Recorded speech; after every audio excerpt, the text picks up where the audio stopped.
So now we are going to study pollination and its types. Okay. So what is pollination? Pollination meaning it is the act of transferring pollen grains from the anther. This is the top part, top male reproductive part. Okay. Anther. That is the red dust like particles, that is the pollen grains, are transferred from anther to the top part of the female reproductive unit. The top part is stigma. So from the stigma it enters through the style and gets into the ovary. So this process is called pollination. Okay. Now based on whether the pollen grains are transferred within the same plant, that means the flower of the same plant, or pollen grains transferred between the two different plants, that means the flower of two different plants. So we can classify them into two types, that is self-pollination and cross-pollination. Now what do you mean by self-pollination?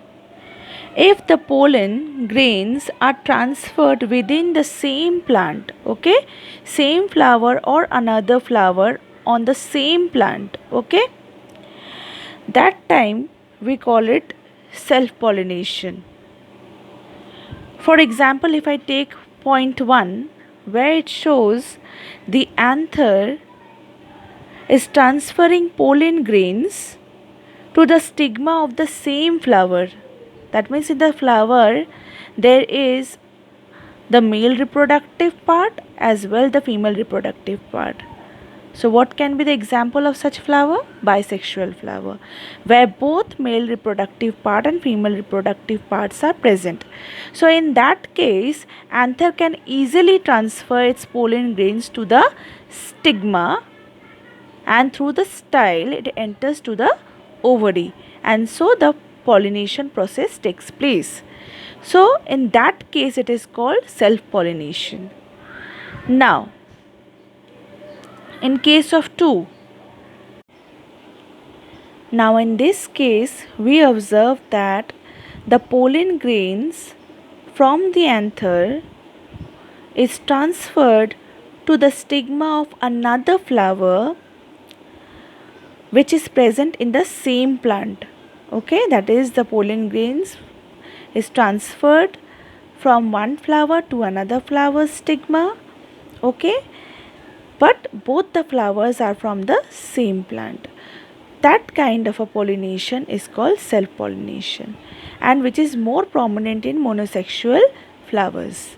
Okay, in monosexual flowers you will find one flower having male reproductive part and the other flower is having female reproductive part, and they pollinate with one another, and in that case it is also called self-pollination. Now we'll study about what is cross-pollination. Now what is cross-pollination?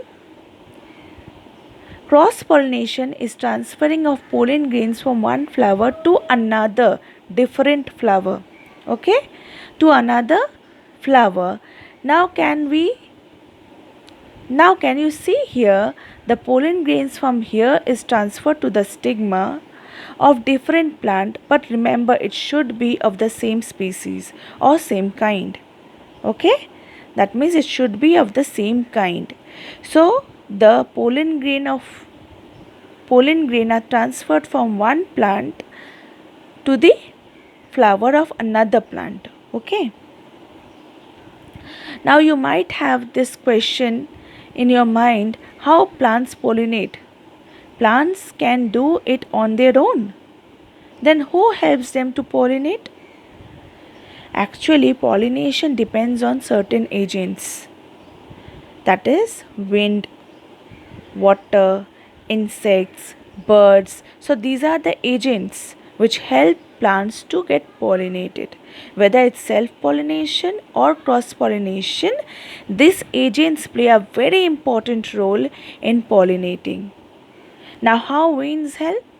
Now pollen grains getting spread in the air, wind carries them from the anther and drops them towards the stigma, and thereby pollination takes place.